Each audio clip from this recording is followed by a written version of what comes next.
income and rent received in advance. ABC Company receives rent for subletting part of its office block.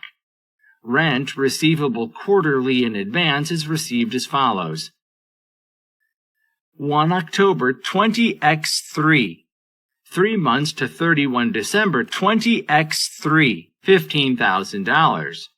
30 December 20x3, 3 months to 31 March 20x4, $15,000.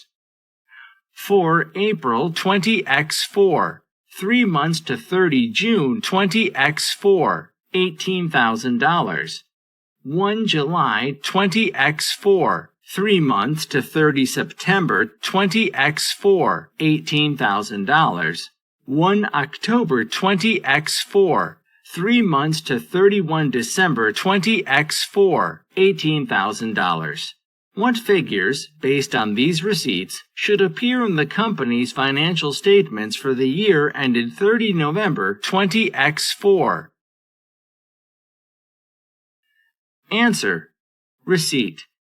1 October 20x3, 15,000 times 1 over 3, $5,000.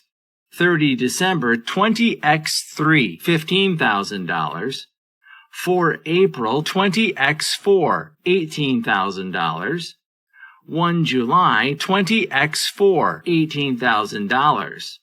1 October 20x4, 18,000 times 2 over 3, $12,000. $6,000 credit rent in advance.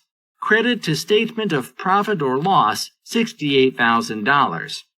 Statement of profit or loss, $68,000 credit. Statement of financial position, rent received in advance, credit, $6,000.